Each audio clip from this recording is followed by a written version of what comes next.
इंदौर में जल संकट का असर अब शहर के शासकीय अस्पतालों में भी देखने को मिल रहा है। जहां राज्य में एमटीएच अस्पताल की गिनती जच्चा बच्चा की देखभाल और इलाज करने वाले सबसे बड़े अस्पतालों में की जाती है, लेकिन इस अस्पताल में पिछले 15 दिनों से पानी की समस्या आ रही है, जिससे परेशान महिला चिकित्सक महात्मा गांधी मेडिकल कॉलेज के डीन डॉक्टर संजय दीक्षित मिले और अपनी समस्याओं से अवगत कराया। मामले में महिला डॉक्टरों का कहना है कि एमटीएच अस्पताल में इंदौर ही नहीं बल्कि उसके आसपास के कई जिलों के मरीज यहां डिलीवरी व उपचार के लिए आते हैं और ऐसे में उन्हें हाथ धोने तक का पानी उपलब्ध नहीं हो पा रहा है। कई बार उन्हें शौचालय जाने में भी परेशानी होती है और पानी के अभाव में चलते पूरे एमटीएच अस्पताल के बाथरूम गंदे पड़े हैं और इसी में उन्हें काम करना पड़ रहा है। महिला डॉक्टर नीलम ने बताया कि देर रात एक डिलीवरी के समय खून के छींटे उस पर भी आ गए थे, जहां पानी नहीं मिलने से उन्हें ऐसी ही हालत में डीन से मिलने आना पड़ा। हालांकि नगर निगम टैंकरों के माध्यम से पानी तो उपलब्ध करा रहा है, लेकिन वह नाकाफी साबित हो रहा है। इसी को लेकर सोमवार को बड़ी संख्या में एमटीएच अस्पताल की महिला चिकित्सक एमजीएम मेडिकल कॉलेज के डीन से मिली।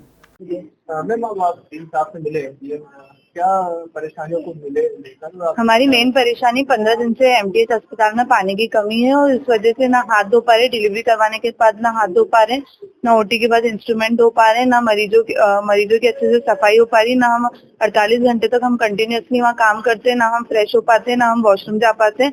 कंटिन्यूअसली डॉक्टर्स बीमार हो रहे हैं, उनको इन्फेक्शन हो रहा है, यूरिन का इन्फेक्शन हो रहा है और ये भी देखा गया है कि सारे वॉशरूम पूरे चोक्ड हैं, हाथ धोने के लिए पानी नहीं है, पेशेंट को फ्रेश होने के लिए पानी नहीं है। तो हमारी डीन सर से इसकी रिगार्डिंग ही बात हुई थी कि जो भी टैंकर वगैरह की सप्लाई हो पा रहे वो मतलब बिल्कुल सफिशिएंट नहीं है और वो इतने कम सप्लाई हो पाते हैं कि वो सुबह सुबह अगर टैंकर डलता है तो सिर्फ हाफ एन आवर में पानी, आधे घंटे में पानी खत्म हो जाता है और वो कंटिन्यूअस पानी नहीं आता है।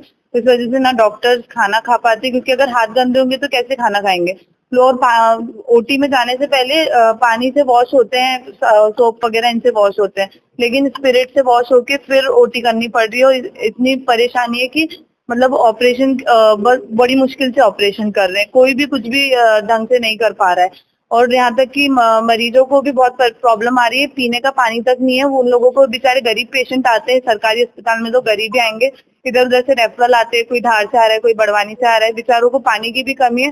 काफी पेशेंट पानी भी नहीं पी पा रहे, उनके अटेंडर्स तो बहुत बहुत ज्यादा परेशान है। डीन सर से हमारी इस रिगार्डिंग बात हुई है, उन्होंने कहा है कि वो सुबह अभी मतलब 3 टैंकर डलवाए हैं, लेकिन अभी तक वो पानी ऊपर तक सप्लाई नहीं हो पाया है। वो धीरे धीरे होगा और शाम में भी उन्होंने डलवाने का आश्वासन दिया है।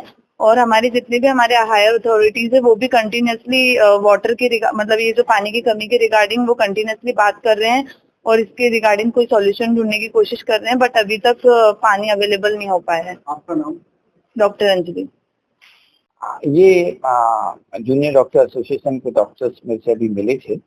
वहाँ पानी की एमसीएच में थोड़ा शॉर्टेज है, क्योंकि हमारे जो 4 बोरवेल हैं वो भी सूख गए हैं और नगर निगम से भी जो पानी आता है वो सफिशिएंट नहीं है। तो इस विषय पे हम लोग सतत प्रयास पे हैं, नगर निगम प्रशासन के भी संपर्क में हैं और माननीय एमएलए साहब से भी हम लोगों ने इस विषय पे चर्चा की है। तो एक्चुअली हमको रिक्वायरमेंट है 8 से 10 टैंकर की और हमको मिल रहे हैं 4 से 5 टैंकर, तो ये गैप है। तो अभी मेरी एग्जीक्यूटिव इंजीनियर नगर निगम से बात हुई है, उन्होंने आश्वस्त किया है कि हम 8 से 9 टैंकर भेजेंगे। पर्टिकुलरली जैसे आज भी जो टैंकर आए वो सुबह आए 7 बजे, तो वो भरने में 3 टैंकर आए हैं, लेकिन भरने में थोड़ा टाइम गैप होता है। तो अभी उनसे नगर निगम से ये रिक्वेस्ट की है कि टैंकर सुबह अर्ली ना भेज के रात को भेज दें, तो जिससे कि वो इशू रिजॉल्व हो। पार्ट 1। पार्ट 2, हमने ऑलरेडी नगर निगम को 8.5 लाख रुपए जमा कर दिए हैं। हमारी जो 2 इंच की लाइन है उसको हमको 4 इंच की लाइन करना है। तो वो चुनाव संहिता के कारण, आचार संहिता के कारण वो वर्क शुरू नहीं हुआ था, तो मुझे अभी उन्होंने इंश्योर किया कि विद इन 10 डेज वो भी हो जाएगा। पार्ट 3 हम लोगों ने माननीय एमएलए साहब से, गोलू शुक्ला साहब से रिक्वेस्ट किया था, तो उन्होंने एक बोरवेल के लिए हमको और अनुमति दी है, तो शायद आज एक और वहाँ हमारे खुदना शुरू हो जाएगा। तो हम गंभीर हैं और जितना भी हम कर सकते थे हम लोग कर रहे हैं। महिला डॉक्टर के पैरों पर खून के, हाँ जी, वी अंडरस्टैंड, हम इस चीज की गंभीरता समझते हैं और इसलिए मैंने अभी विभाग अध्यक्ष ऑप्स डायरेक्टर को जो हैंड सैनिटाइजर्स वगैरह की बोतल एडिशनल मुहैया कराने को बोला है लेबर रूम में और ओटी रूम में, जिससे कि वो एंटीसेप्टिक सॉल्यूशन से उसकी सफाई तो कर ले। तो पानी के अलावा वहाँ पर बाथरूम भी पूरी जान वही सेम है, वो इंटर रिलेटेड इश्यूज हैं।